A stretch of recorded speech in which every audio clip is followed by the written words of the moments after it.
10 negara terkecil di dunia. Tempat pertama memiliki luas daratan hanya 0,0004 km persegi. Ada kurang dari 10 orang di seluruh negeri. Pernahkah Anda melihat negara yang luasnya hanya 1/4 luas Singapura? Pernahkah Anda melihat negara yang jumlah penduduknya kurang dari 100? Dunia ini sangat besar. Namun beberapa negara berukuran kecil. Dan negara-negara kecil ini, mereka juga menghadirkan kecemerlangan tak terbatas pada dunia ini. Ikuti channel Pelik Giller. Mari kita lihat 10 negara terkecil di dunia. Ke-10, Republik Malta. Republik Malta adalah sebuah negara kepulauan di Laut Mediterania. Luas totalnya adalah 316 km persegi. Pulau Malta mencakup 2/3 dari total luas wilayah. Jangan menganggap Malta sebagai negara kecil. Letaknya di benteng transportasi darat dan laut Eropa, Asia, dan Afrika. 90 km dari Sisilia, Italia. 300 km dari benua Afrika. Ini adalah jembatan laut yang menghubungkan dua benua. Karena itu, Republik Malta sekali lagi didukung oleh jantung Mediterania. Total populasi negara ini adalah 515.000. Mayoritas masyarakat menganut agama Katolik. Bahasa resminya adalah Inggris dan Malta. Ibu kotanya Valletta. Ini adalah kota modern dengan tradisi yang masih kuno. Di kota, banyak bangunan bergaya Victoria yang indah telah dilestarikan. Jalan-jalan kuno diaspal dengan batu. Ada juga kompleks bersejarah terkenal yang dibangun pada tahun 1623. Inilah orang-orang Malta. Benteng yang kuat melawan agresi asing. Setelah kemerdekaan, sebagian kompleks digunakan sebagai kediaman presiden. Sisanya dijadikan taman.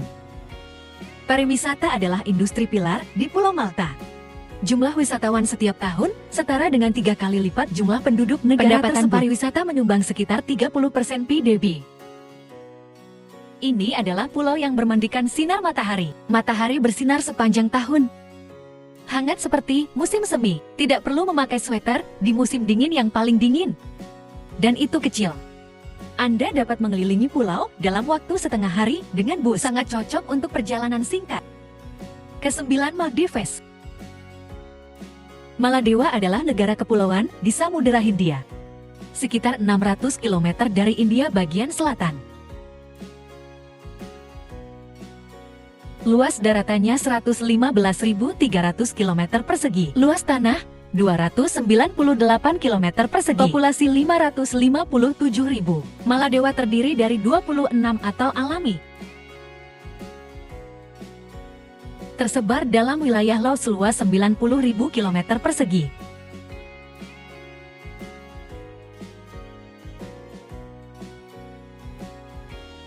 Ketinggian rata-rata 1,2 meter. Itu adalah dunia. Negara-negara dengan cakupan terumbu karang yang luas. 5% dari luas terumbu karang dunia. Sumber daya laut yang kaya, dengan pasir putih, langit biru, dan sinar matahari.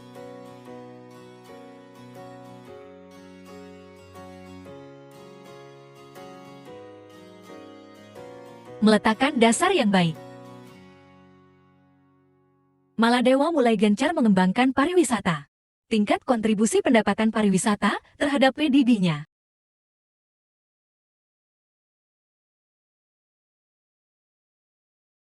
Ke-8, St. Kitts dan Nevis. Saint Kitts dan Nevis pada awalnya terdengar seperti dua negara.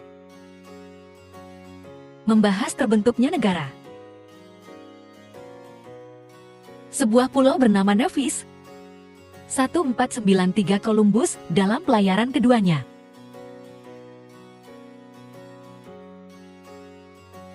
St. Christopher menamai pulau itu.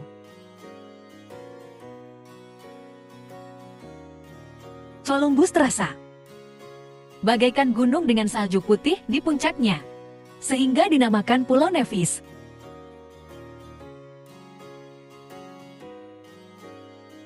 Sebelum kemerdekaan,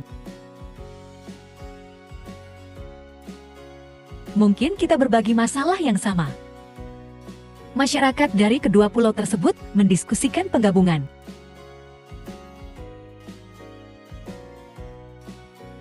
Dari sinilah St. Kitts dan Nevis berasal. Luas daratannya 267 km persegi.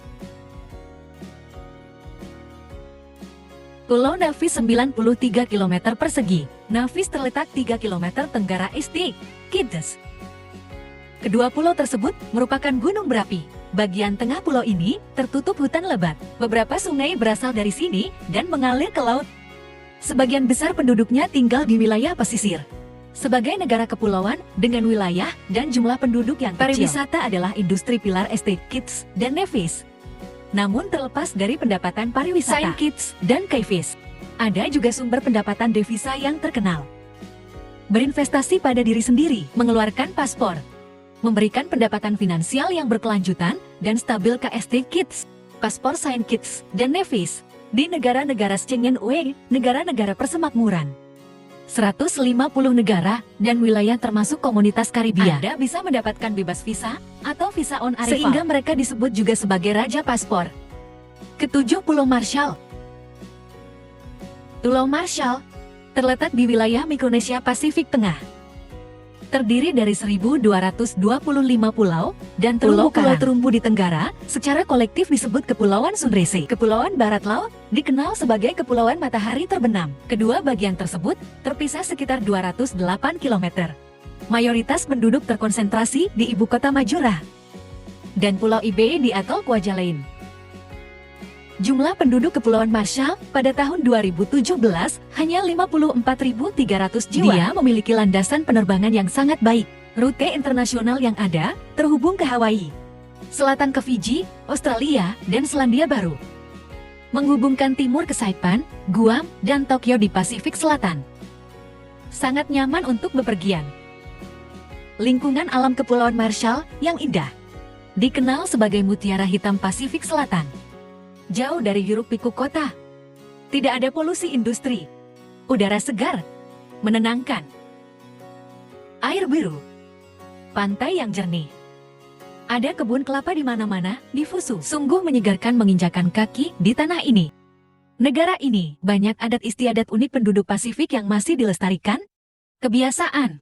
Misalnya saja, masyarakat adat Kepulauan Marshall yang mempunyai kebiasaan membuat tato. Upacara khidmat harus diadakan saat membuat tato. Mereka menganggap tato sebagai tindakan sakral. Karena dia diciptakan oleh dua dewa tato, diturunkan oleh Lioti dan Laneti. Saat upacara tato, orang yang memegang persembahan kurban menyanyikan lagu doa, menari tarian pembersihan. Adegannya sangat meriah. Jika Anda punya waktu, Anda harus pergi ke sana dan mengalaminya. Keenam, Liechtenstein. Liechtenstein terletak di tengah pegunungan Alpen dan negara-negara yang terkurung daratan di lembah Rhine. Swiss di sebelah barat, Austria di sebelah timur. Luas tanah 160 km persegi. Wilayah Liechtenstein pernah menjadi bagian dari Provinsi Romawi Rahytia. Januari tahun 1719, Kaisar Romawi Suci Charles VI. Penggabungan perkebunan Schneeberg dengan County Vaduz. Ciptakan kadipaten kecil yang mandiri. Ini adalah Liechtenstein. Perang Napoleon dari tahun 1800 hingga tahun 1815. Liechtenstein ditaklukkan oleh Kekaisaran Prancis pertama. Dan invasi Kekaisaran Rusia. 1806 Liechtenstein menjadi negara berdaulat. Perubahan-perubahan ini. Hal ini juga memungkinkan negara ini untuk mengumpulkan adat dan tradisi yang berharga dan kekayaan seni yang memabukkan. Liechtenstein memiliki museum seni, museum nasional, museum federasi ski internasional, dan banyak museum lainnya. Ini adalah tujuan wisata yang ideal bagi kaum muda sastra. Tidak hanya itu, seni, festival yang kaya, dan masakan kelas 1. Bagi mereka yang menyukai budaya, seni, dan makanan, Anda dapat menemukan semua yang Anda inginkan, dari jantung budaya negara hingga pegunungan Alpen. Hanya membutuhkan waktu beberapa menit. Pemandangan pegunungan yang asli dan surga bagi mereka yang menyukai hiking, bersepeda, dan bersepeda gunung. Pelestarian vegetasi Alpen yang subur. Tempat suci ini menawarkan beragam spiritual, pengalaman tamasya yang imajinatif, menarik ribuan wisatawan. Kelima, San Marino. San Marino adalah sebuah negara dikelilingi oleh Italia. Lokasi spesifiknya lebih dari 200 km di utara Roma. San Marino adalah negara terkecil ketiga di Eropa, kedua setelah Vatikan dan Monaco. Luas daratannya 61,16 km persegi. Populasi sekitar 30.000. Ini adalah republik tertua yang masih ada di dunia. Pendiriannya dimulai pada tahun 301 Masehi. Saat itu, seorang pembuat mayat beragama Kristen bernama Marino untuk menghindari penganiayaan terhadap umat Kristen oleh Kekaisaran Romawi San Marino. Pada saat itu, secara hukum masih menjadi milik Kekaisaran Romawi. Pada tahun 1243, setelah sistem koalisi, San Marino menjadi republik pertama di dunia. Negara ini menjadi anggota PBB pada tahun 1992. Ia merupakan negara dengan jumlah penduduk paling sedikit di Eropa. Tapi ini adalah salah satu negara terkaya di dunia. Ada lebih banyak mobil daripada manusia. Keempat, Tuvalu. Tuvalu sebelumnya dikenal sebagai Pulau Alice, adalah negara kepulauan Pasifik Selatan Australia. Tuvalu terdiri dari 9 atol. Luasnya hanya 26 km persegi. Ini adalah negara kepulauan terkecil kedua di dunia. 16 Januari tahun 1568. Navigator Spanyol Adineira pertama kali menemukan Pulau Nui. Pulau-pulau lain kemudian ditemukan. Sebab 8 gugusan pulaunya dihuni warga, makanya nama Tuvalu. Saya pikir gugusan 8 pulau. Tanah di sini tandus. Hanya sedikit tanaman yang bisa tumbuh. Sumber daya alam juga sangat langka. Hampir tidak ada sumber daya alam. Oleh karena itu hampir tidak ada industri. Ini adalah salah satu negara kurang berkembang di dunia. Titik tertingginya hanya 4 meter di atas permukaan laut. Kaca menyebabkan permukaan air laut naik. Ancaman serius bagi Tuvalu. Apakah dunia menderita akibat naiknya permukaan air laut? Negara-negara dengan ancaman terbesar. Menurut tren kenaikan permukaan laut saat ini, 50 tahun kemudian, lebih dari separuh wilayah Tuvalu akan tenggelam ke dasar laut. Ketiga, Republik Nauru. Nauru terletak di Pasifik Tengah. Sekitar 42 km selatan garis Khatulistiwa, terdiri dari pulau-pulau karang yang mandiri. Seluruh pulau memiliki panjang 6 km, lebarnya 4 km, luas tanah 21,1 km persegi. Tidak ada sungai di Pulau Nauru. Satu-satunya danau, Danau Buada, juga merupakan danau air asin. Meski curah hujannya banyak, namun permukaan pulau ini sangat permeabel. Jadi hampir tidak ada air tawar di pulau itu. Air minum harus diimpor. Meskipun sumber daya air langka, namun sumber daya mineralnya sangat kaya. Selama jutaan tahun, burung laut yang tak terhitung datang untuk hidup di pulau ini. Masih banyak kotoran burung yang tersisa di pulau itu. Tahun ini telah berlalu, perubahan kimia yang disebabkan oleh kotoran burung menjadi lapisan pupuk berkualitas tinggi setebal 10 meter. Orang menyebutnya mineral fosfat. 3/5 dari seluruh pulau ditutupi dengan fosfat ini. Australia dan Selandia Baru mengekspor fosfat. Ini adalah sumber pendapatan utama Nauru. Kedua, Monaco. Monaco terletak di Eropa Barat Daya. Dikelilingi di 3 sisi oleh Prancis. Pantai selatan Mediterania. Luas totalnya 2,08 km persegi. Garis pantainya memiliki panjang 4,86 km. Per Desember tahun 2021, jumlah penduduknya 39.150 jiwa. Di antaranya Monaco dan 9.611 bahasa orang. Resminya adalah Perancis. Pemerintah Monaco mengadopsi diversifikasi, kebijakan pembangunan ekonomi bernilai tambah tinggi dan bebas polusi. Di antaranya, industri keuangan adalah yang paling menonjol. Di samping itu, konsultasi asuransi dalam periklanan real estate, industri jasa perdagangan, dan bidang lainnya berkembang pesat. Monaco memiliki perekonomian yang maju. Standar hidup masyarakat sangat tinggi. PDB per kapita 69.380 euro. Peringkat di antara yang terbaik di dunia. Selain menghasilkan uang, Monaco penampilannya juga sangat bagus. Ini adalah tujuan wisata terkenal di Eropa. Pariwisata juga merupakan salah satu industri pilarnya. Orang yang tinggal di sini, rasa bahagia pasti sangat kuat. Pertama, Vatikan.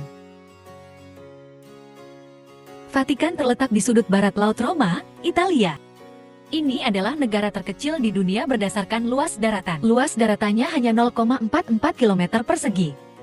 Pada Juni tahun 2022, Vatikan mempunyai populasi tetap sebanyak 618 orang. Terutama orang Italia. Negara ini sangat mementingkan budaya. Perpustakaan Vatikan terkenal di dunia. Koleksi karya klasiknya sangat kaya. Misalnya, saja Museum Vatikan. Ini adalah salah satu museum paling terkenal di dunia.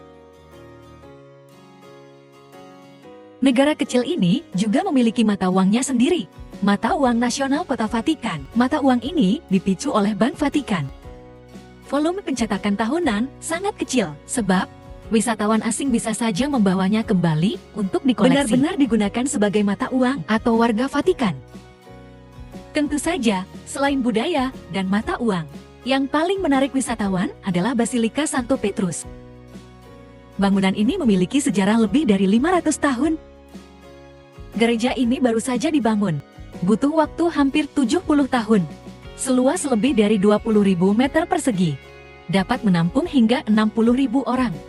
Tempat spesial Selandia. Selain Vatikan yang terkenal, sebenarnya ada satu lagi di dunia, sebuah negara kecil yang aneh yang tidak banyak orang ketahui. Dia adalah Kerajaan Sealand. Principality of Sealand terletak di pantai Suffolk, Inggris. Jaraknya sekitar 9,6 km. Wisatawan umum melihatnya.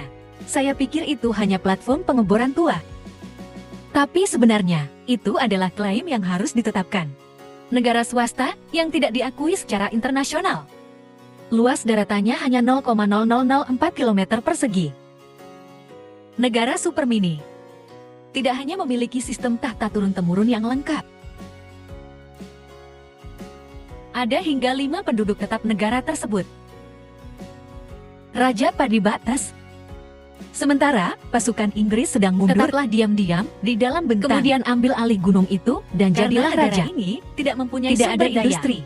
Bahkan air, listrik, atau yang mulia raja tidak meluncurkan paket gelar bangsawan senilai 30 menambah pendapatan rumah tangga. Cukup bayar 30 pound Inggris. Anda bisa menjadi ksatria negeri ini. Bahkan pada tahun 2007, keluarga Bates kewalahan menanggung beban keuangan. Diusulkan sebesar 65 juta pound Inggris. Rencana untuk menjual seluruh negara dalam satu paket. Saya hanya belum menemukan pembeli yang tepat. Oke, itu saja isi video ini. Negara yang paling kecil ini, manakah yang paling mengesankan bagimu? Silakan beritahu kami di area komentar di bawah. Jika Anda menyukai video ini, selamat menyukai dan berlangganan. Terima kasih karena menonton. Jumpa lagi.